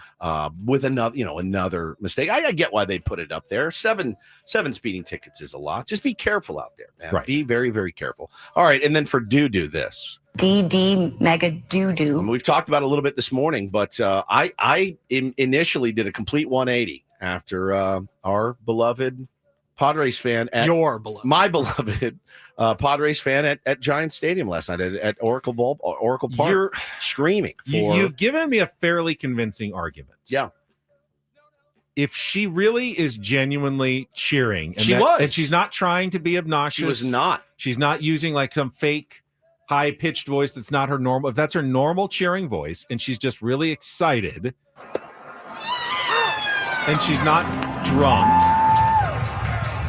I don't know. Santa's back. I mean, yeah, it's not easy to listen to, but she's not doing anything wrong. In fact, the usher, do we have the video of the usher? The usher, Paulie. And he gets to do this for how he handled this as well, because this was posted on social media. One of the ushers at Oracle Park went up to talk to her later in the game after, she had been heard over the broadcast and in the ballpark all evening long, and just kind of gave her a nice little talking to. Yeah. Hello, are you all right? Are you all right? You're kind of over anxious here. You're getting complaints. Well, you don't have to be too quiet. You don't have to keep standing up yelling like crazy. It's good to yell for your team. I'm not trying to stop you. Aren't you? All right. You haven't been swearing, so you're all good as far as Haven't been swearing, so you're all good there. But just take it down a notch. I think what he's saying. I'm getting complaints. You're not doing anything wrong necessarily. You're just yelling for your team, but maybe just tone it down just a little bit. He's asking. She got in the heads of those guys, and she was right by the Giants dugout. So that's why I'm giving her a do this on Bet and Woods today. I thought the usher handled it really well. I thought he did. I thought he trying did to too. do his job. Yeah, both of them. Without necessarily overstepping his bounds, because I'm sure there were a number of people in the section who go, "Can you talk to that lady? Yeah. She's impacting my experience at the game." Like, I was texting with some buddies about it. Like, imagine sitting next to that woman. First of all, so there you go. There you have it, right there. But Paulie, I go, we basically are sitting next to her because I can hear her the entire time. After every single pitch. I couldn't do it. I could not sit behind her or in front of her or whatever the whole game. It would drive me nuts. But I'm also that's like my number one pet peeve. I hate to blame any TV or radio people. Do the audio technicians get some of the don't do this for not making an adjustment? I thought Dave Mark on the radio, you heard her, but it wasn't quite as loud as it was on television. It was really loud, and I assume she was sitting right by the crowd mic that they usually put like on the padding by the net behind home plate, that's pointed out to get the sound of the the mitt popping and the crack of the bat. That's part of the sounds of baseball. If you turn that off because you don't want to hear her, then all of a sudden they're going to swing. It's just you're not going to hear Tony just anything. has like a mallet and he's just like the old school. And the double and Brockmeyer. Yeah. She was great. But again, it doesn't mean I would be happy sitting behind her all night because it was annoying AF. Because it was annoying, but she was doing her thing, and I want to let her eat. You know, she's out there, she's having fun, she's not doing anything wrong, she's just screaming and loud. But it would grate on me after a while. Sure. I don't know. It's just when John Boy and all these other outlets are like Padres fan on the broadcast, and I'm like, good for her. I think could she go was, one day without being embarrassed as a fan base. I'm not embarrassed.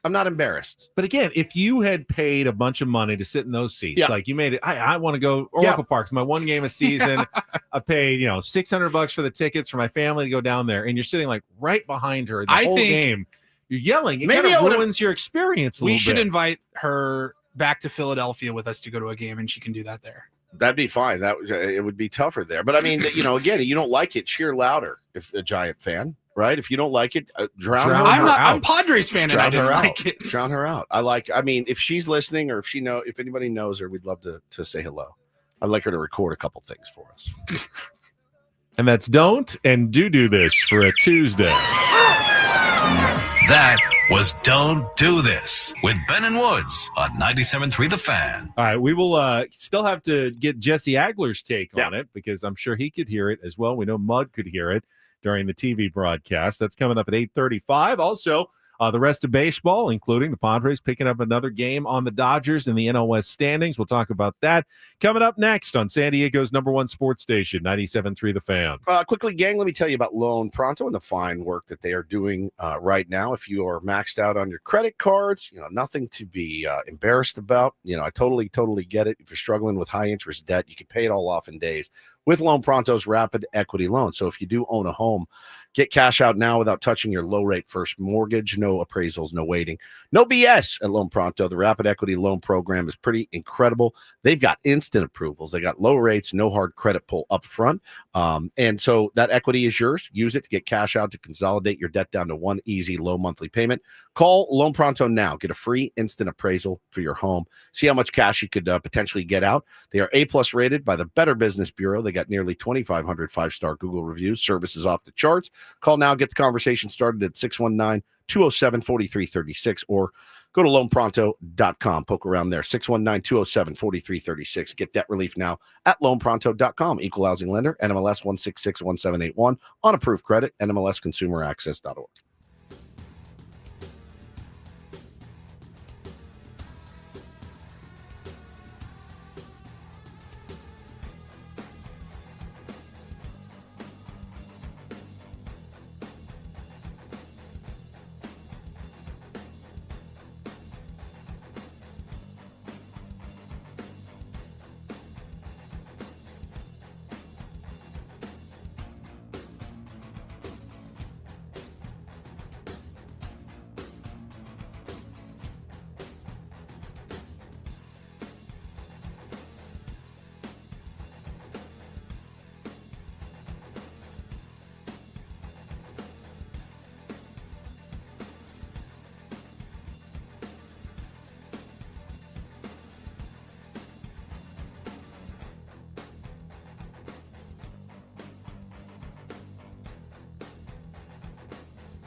Hey players, things are about to get real here in San Diego. Introducing the all-new Hamul Casino Resort. With a 200-room hotel tower, exciting new eats and drinks, plenty of new places to play, and a luxe spa and salon. Hello, rooftop pool and deck. It's where players can play their hearts out and enjoy all the perks that come with it. It gets real this summer at the all-new Hamul Casino Resort, the players' place.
Lots of discourse in our YouTube chat about the fan lady last night at Oracle Park. Some in support, some couldn't stand the voice, and everyone gets their opinion on this. But I want to say, Woods, you kind of convinced me that fan the way you want to fan. And, you know, that's when you pay your money and go to the game, you take your chances that you might be sitting next to someone loud. When I went to the game on Sunday, and we sat behind home plate in the Odyssey seats, good seats, about row 13, right behind home plate in the sun. But I knew that there was a couple sitting in front of me, older couple, gentleman, and it looked like his wife. They had these neck coolers. First of all, have you seen those electronic neck coolers? I don't think I saw a bunch of them at Petco Park this weekend, like a neck fan. Yeah. Looks like headphones, but you put it around your neck and then it cools you like, I don't know, internally. It's got like two little fans two on little each side. on the side. Yeah. Yep. That was genius. But as we were getting later in the game, the umpire, and his name was Adam, home plate umpire, Adam Beck. We had a really good view of the strike zone. It was like, I can actually see this almost as well as on television. And there were some close calls that were going against the Padres. And I don't know what it said, it showed on television. But the guy in front of me started really riding the umpire, and he knew his name. He goes, Beck, let's see some consistency. Call it both ways, Beck. And his wife was starting to go. She was like shrinking a little bit. Shrinking, like she was tapping him on the shoulder, like, don't. And I said, just to kind of diffuse the tension, I said, somebody has to do it. I think he just bought us a strike call, so keep it up. And the wife smiled, and she felt like a lot better about it, that I was okay with the guy in front of me constantly harping at the umpire during the game. And the thing is they made the point. This always happens in San Francisco. Always. There's always you always hear somebody really, really loud there. Always. It sounds like a spring training game half the time. And she just happened to be the latest person to get picked up on the hot mic. And but again, like we've made the point, we belabored the point, she's not cursing, she's not hammered, she's screaming, having a good time. And I thought it was really annoying at first, and you would hear it and go, oh my God, man. Was it excessive? How do you know she was excessive? Maybe she strike one. Because I thought it got louder and kind of more annoying as the night went on. I'm like, oh, she's having herself a Monday night. Maybe. Yeah, maybe she probably traveled up to the game. She's having a fun time. It's a great ballpark. And so, yeah, I think, at the end of the day, she's not standing up, taking personal shots. She's having fun. So, but it was a little bit shrill. Katie in the chat says, I once got Lenny Dykstra to tell me to shut up from the batter's box. Wow. That's cool. They need to fix the mics there. They really do. It was. There might be something in particular about the location and directional pickup of some of those crowd mics at Oracle Park in particular. Yeah, I mean, in Katie's defense, Lenny Dykstra, good chance he was hammered in the on-deck circle. There's a better than average chance he was completely and perhaps sauced. committing some sort of crime. Some felony had been committed by Lenny Dykstra. That's almost a guarantee. So, But yeah, listen, she's sweet lady. Love that she's a Padres fan.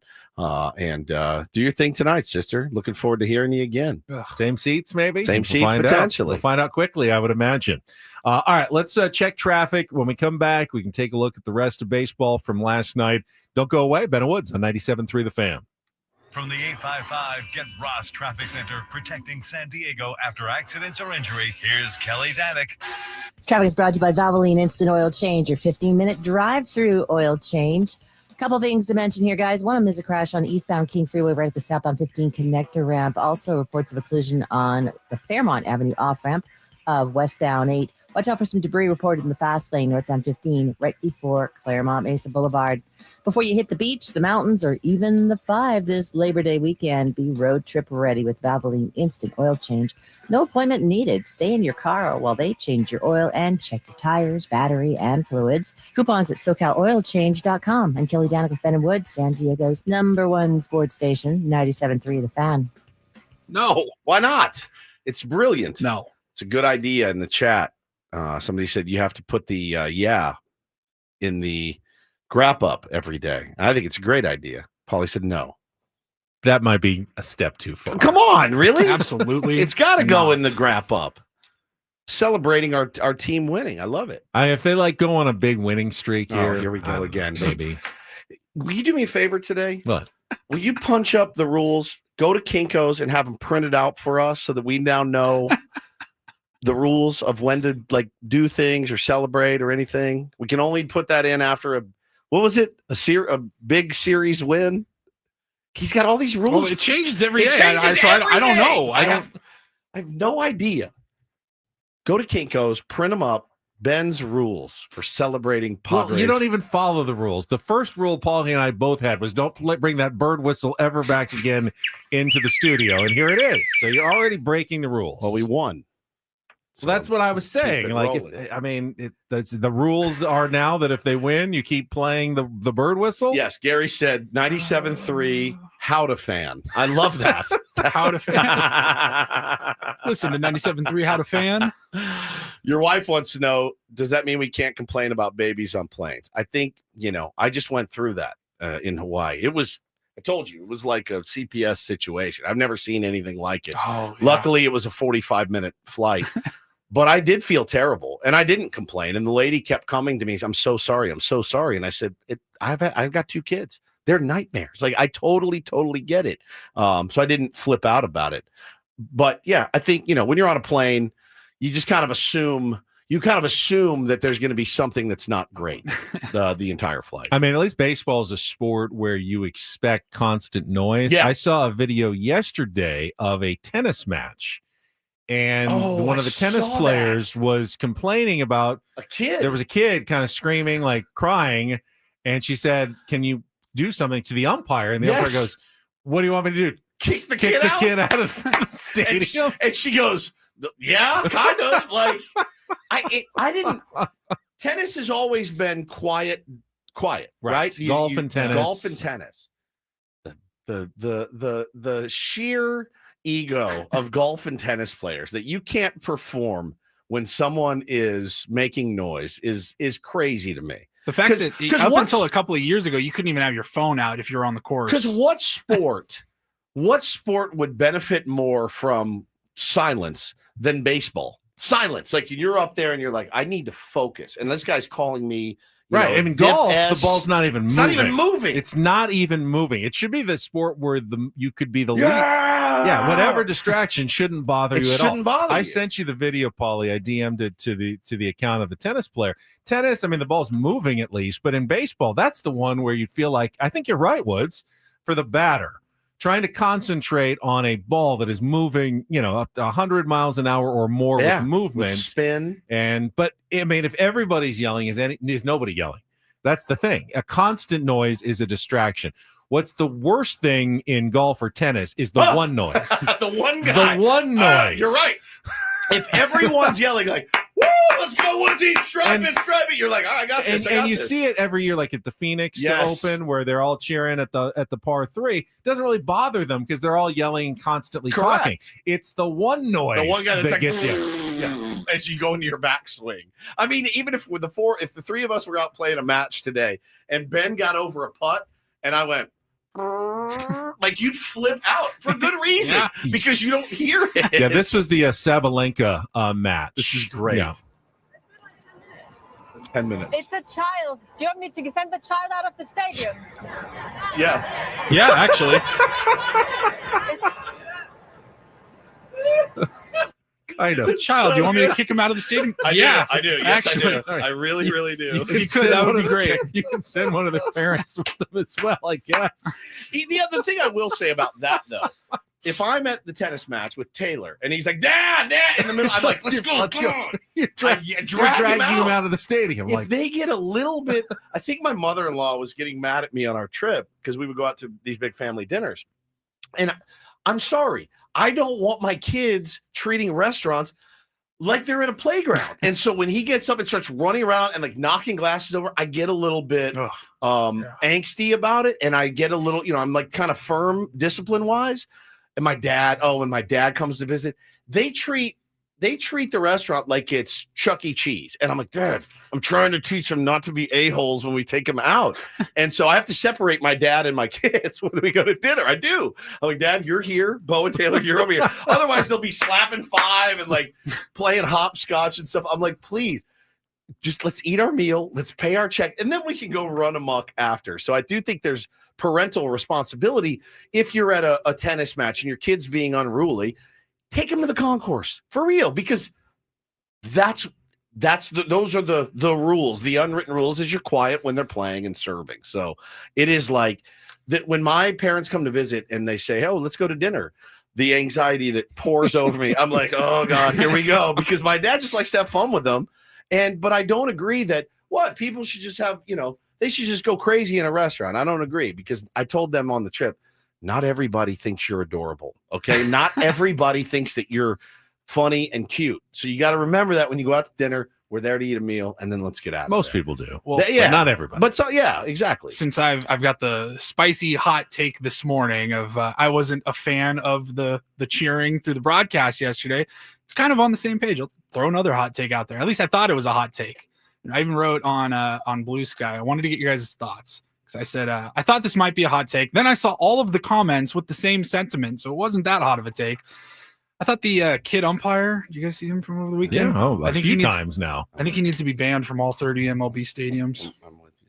I think he's kind of cute. I mean, got the full outfit. Now listen, here's everyone. I think that was actually worse than the fans screaming during the broadcast yesterday, because if I was sitting anywhere down there and there was a kid in the aisle mocking an umpire for all 9 innings, I would demand. I think he's genuine. To get my money kid back. Wants to be an umpire. Like, so he dreams of being an umpire. Yeah, go umpire a game. He's to do it. He says, "Look at me, guy. Look at him.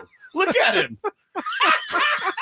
It was funny the first 5 minutes, but he was there the entire game. And he looks like he's just been a miniaturized umpire, though. He looks like he's always been an umpire. It's so good. I mean, I'll tell you this. I got a lot of laughs from some of the comments. They're like, guarantee that kid's a hall monitor. Guaranteed. He's looking at my paper. I was like, and again, didn't he go to multiple ballparks? Yeah, he's been so. What is this bit? This dad's like, hey, I'm gonna get the new Marlins man. He's the new. I'm sure his dad runs a TikTok account. Umpire kid. He's the new Rizzler, and it's just the umpire. All right, Paulie, I'm with you on that one, dude. I am. All right, I wanted to get some of the baseball action from last night. We talked about the Angels. You buy a ticket. You can't just do whatever you want. Let's say I wanted to pick up juggling. I wanted to learn how to juggle. It's great. I can't go to a Padres game, go to the middle of the aisle and be like, hey, you guys look, hey, there he is. I'm like, what are you doing? Get out of here. Like, what is the purpose of it? I just don't understand. I learned how to tap dance. People are like, what's this guy in the aisle? Tap dancing Padres fan. There he is. It's so good, dude. It is so good. Oh, man.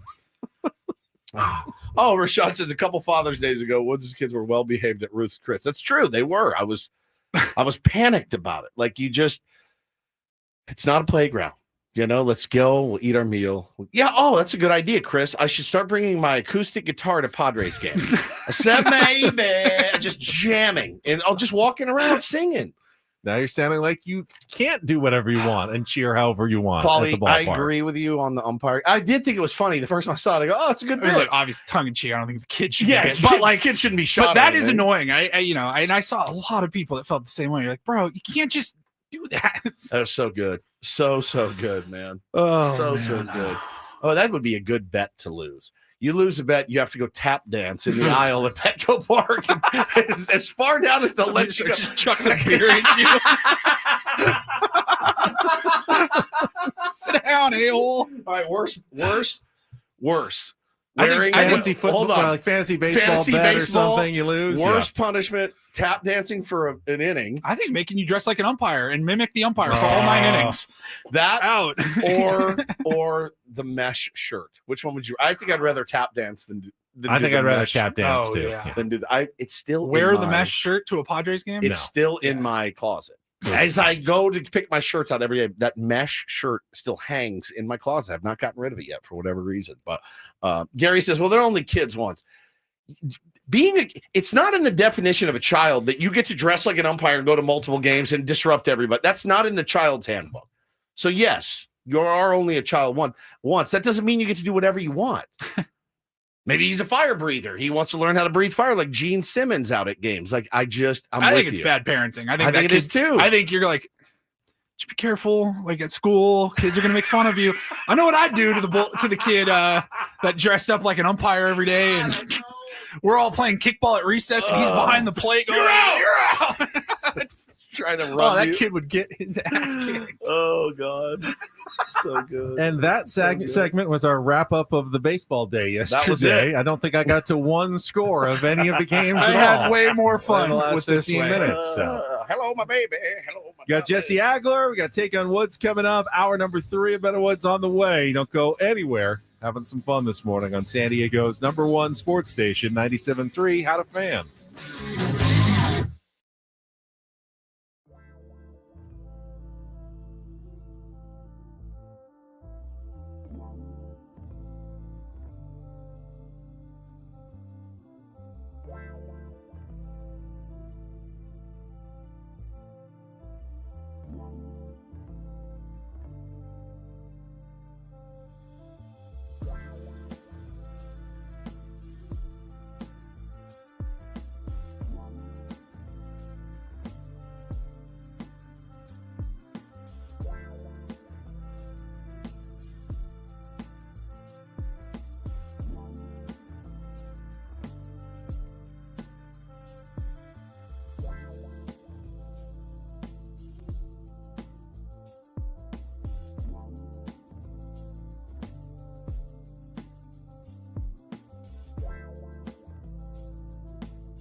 All right, we're halfway home on a Tuesday. Ben and Woods, 97.3 The Fan. Bit of a silly Tuesday. I needed it for sure.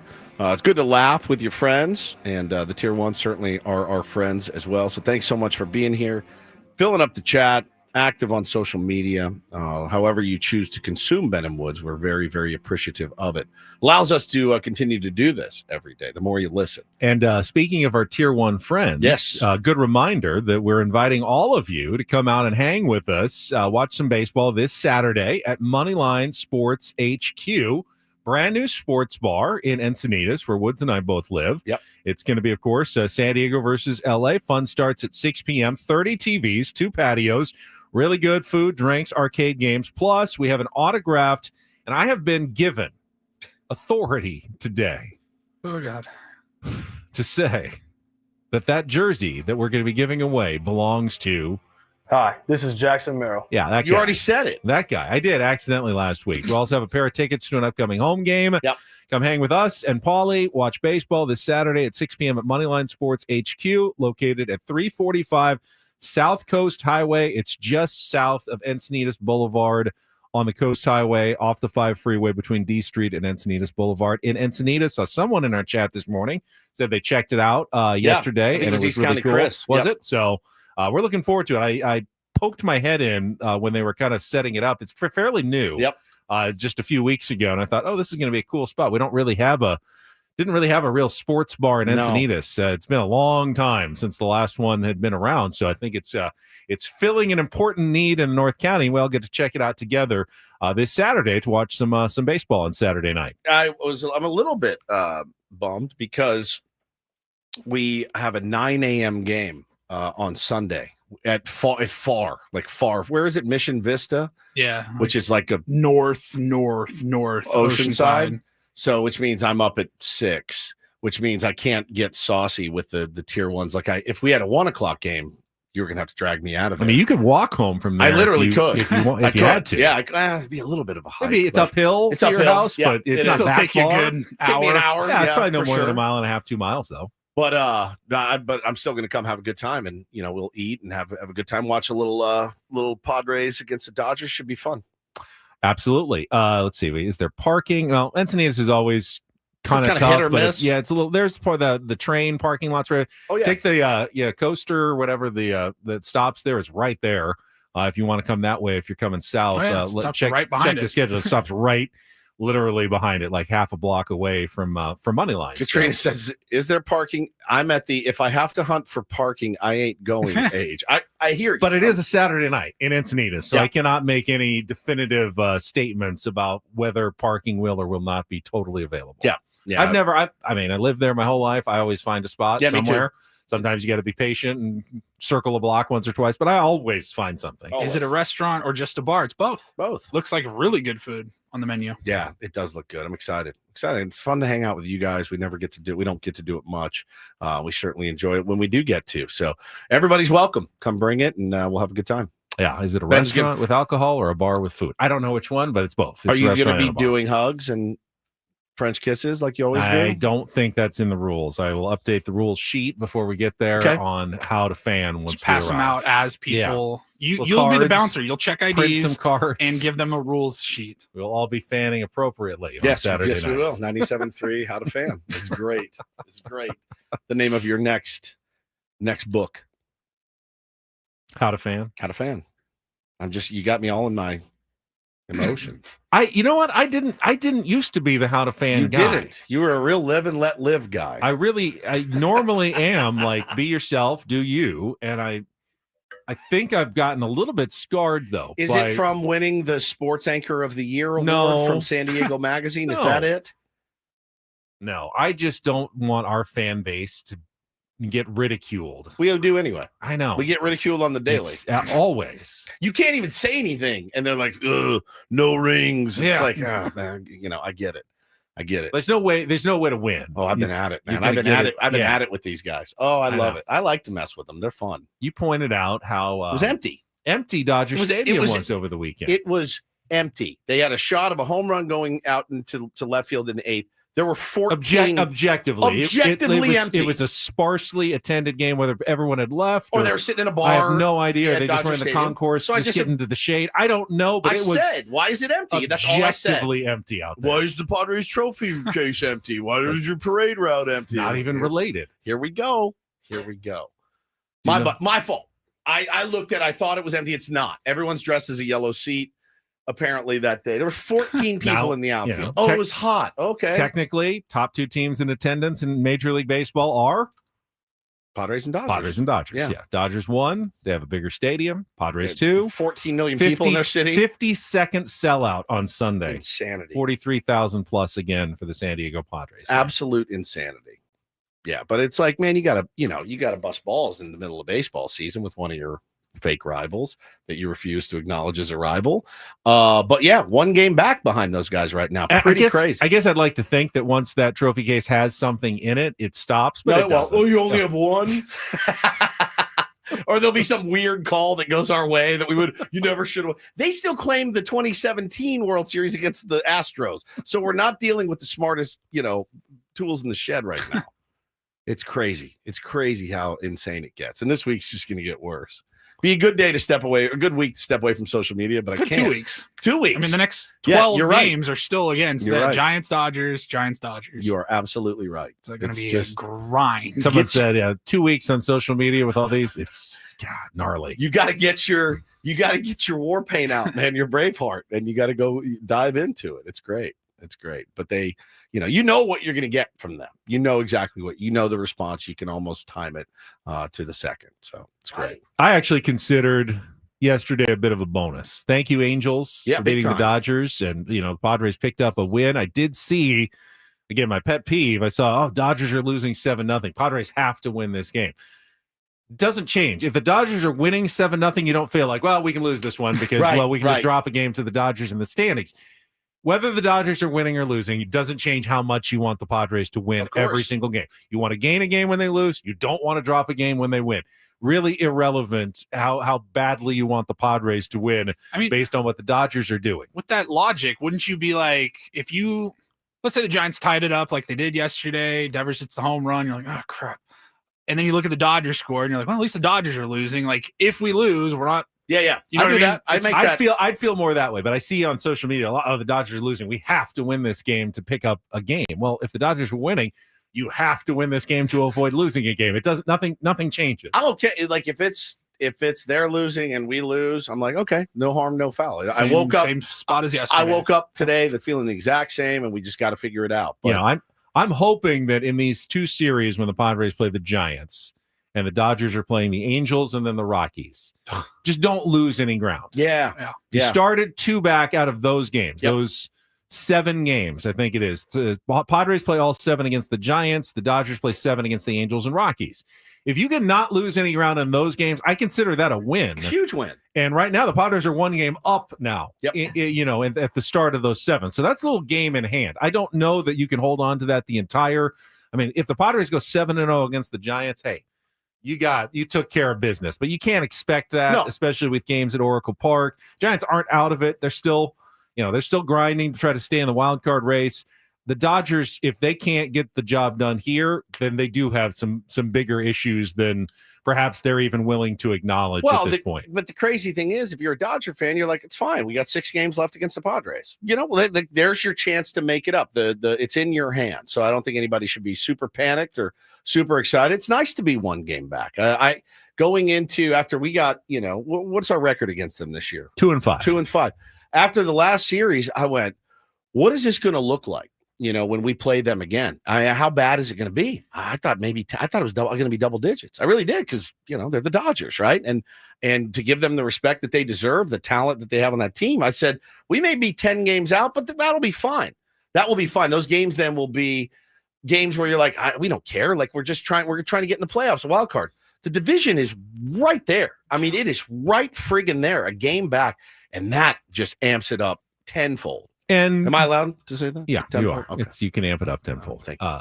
And by the way, the 5 games were all very competitive games. Sure. They could have gone either way. The 2 kind of were fairly easy Padres wins, but the 5 were very, very much competitive games. You weren't blown out of the water by the Dodgers. Now, they also did not have a lot of their pitching. 100%. And maybe I said it yesterday. I might have been mistaken. I don't know the official word. I thought Tanner, Scott, and Kopech were coming You said back. that yesterday, but I got that from you. So I saw that from, I think I saw it from one of the Dodgers reporters that they were going to be coming back. But then I saw they've just started throwing, Sasaki has a rehab assignment, so he's not going to be in the picture for, I think, at least this week. I'm not sure what the plan is with him. But they're Tanner Scott and Michael Kopech could be back against the Padres. I'm not sure if it's set in stone yet. But, I mean, that's two huge arms. They're still going, I believe, with a 6-man rotation because Ohtani is only pitching once a week. So Emmett Sheehan is still in the rotation. He's pitching, I believe, tonight against the Angels. They have some reliever, I think, going for them. Oh, good. So, I mean, but for whatever reason, the Angels have had the Dodgers number. 4-0 against the Dodgers this season. You probably, every single one of those is considered a gift if you're a San Diego Padres fan. Thank you, Los Angeles Angels, for, stunningly dominating the Freeway Series this year. Crazy, man. Other games yesterday impacting the National League playoff race. And this one I wasn't sure who I was cheering for. My son asked me, Phillies versus Reds. Who are you cheering for in that game? I told him, I said, well, if you think the Padres are going to play well, you should be cheering for the Reds because you want to try to catch the Phillies for a potential bye at the end of the season if you think you're going to win the division. If you're worried about the Padres making the playoffs, then you want to cheer for the Phillies and keep the Reds, who are the closest, wild card chaser behind the Padres and the Mets, from making up any ground or, playing well.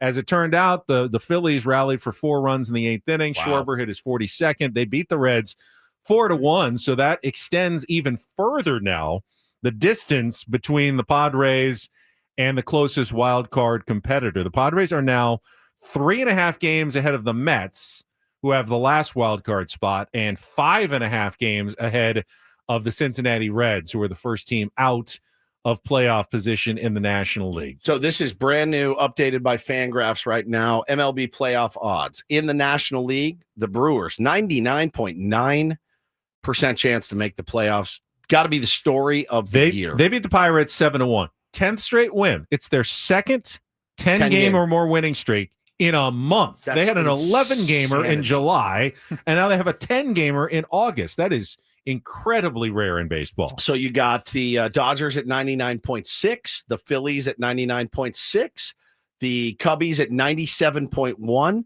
the Padres at 96.6, and the New York Mets at only 79 point, not only, but almost 80% chance to make it. But the fall off after that, Benny, is staggering. Staggering. The next highest chance to make the playoffs, the Cardinals. Cardinals are ahead of the Reds at 11.2%. Cardinals did beat yesterday. They beat the Rockies 3-2, and they're only a game behind Cincinnati now in the standings. Those percentages, like Cardinals and Reds, those will change 1 or 2 points with every game.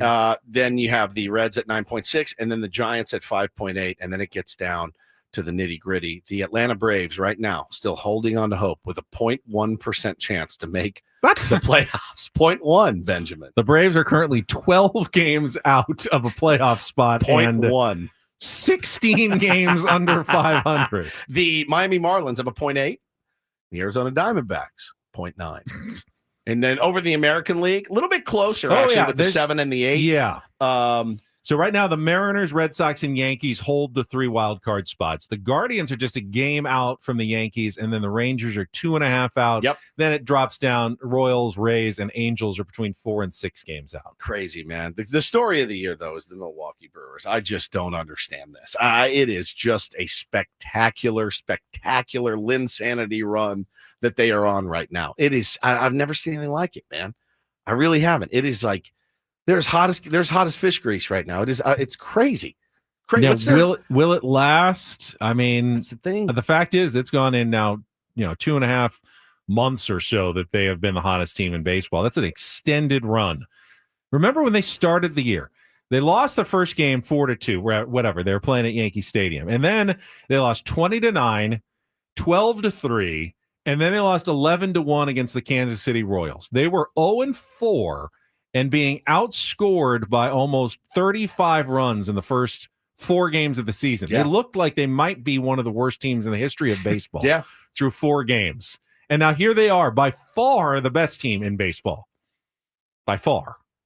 I mean, like 6 games ahead of the second best team in baseball. And all the storylines in the Central too. Council used to be their manager, and he left for the bigger bucks in Chicago, and he got the better players, and the Brewers sold off a bunch of pieces, and here's Council, and they're kind of they're scuffling a little bit. They spend nothing. They just figure out a way to win. They have a manager that carries around pancakes in his back pocket and eats them. Just a raw pancake. Raw is not the right word.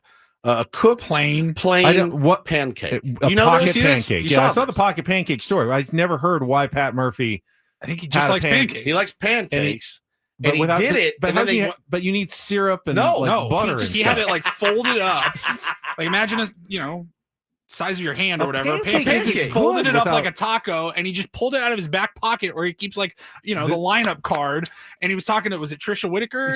And he was just like, you want to buy it? She's like, sure. It's great. There's nothing good about a pancake without the syrup and the butter. I agree. In a pinch, you can do it. No. It's not a piece of Wonder Bread. They got a little flavor to it. I don't think so. I really don't dry. I don't like pancakes without syrup. I mean, I wouldn't prefer it, but I could eat a pancake quicker than I could eat a piece of bread. It wouldn't be gross. It would be empty calories. Why would I want them? The only thing that makes them enjoyable is the syrup. Yeah, I think it would be just as easy to get down as a slice of bread. But just a plain pancake with nothing on it is so funny. It's not good. Out of his pocket. He's like, "Hey, we didn't talk about that. You want a pancake? That's what? That's like psychopathic behavior. He has a bunch of them. Is it funny because you're the Padres for a week? I know. Is it funny because he's a baseball manager? Yes. And he's on the field doing it. Like if Adam did it, I'd be like, get this guy away from me, bro. If you were waiting in line at 7-Eleven for something, and some guy just pulled out a pancake out of his pocket and started eating it, dude. I would run to my car. Yes. Be like, oh my god, we have a lunatic in our midst. I believe they're selling them now at American Family Field. You can buy your pocket pancakes in a little paper bag and just pick them up and eat them, I guess. Remember the swag chain? They actually sell them on chains now too. You can wear them around your neck if you want. It's brilliant. It's absolutely brilliant. And I don't know what spurred it, but it's one of those stories that makes the baseball season tick. You see that, and everyone's pulling pancakes out of the back of their pockets. Yeah, last year was Grimace with the Mets. Yeah. This year it's pocket pancakes with the Brewers. Yeah. All right, we got Tua last year. We need to take a timeout. When we come back, we've got a few qualifiers already this month for the grand prize. I think it's one of our better prizes. Don't remind me. Woods vulnerable and take on Woods. Would you like to challenge him today in our musical trivia game? 833-288-0973. Call now. We'll play right away when we come back. And then Jesse Agler will join us from San Francisco at the bottom of the hour. All coming up next here on 97.3 The Fan. First, though, Woods and I tell you about trustandwill.com. We did not have any estate documents. This year, last year at this time, neither of us had taken the time to really think about our futures and plan for our families for what happens after we're gone. And I think everyone has that natural, I don't want to think about it. It's just, out of sight, out of mind.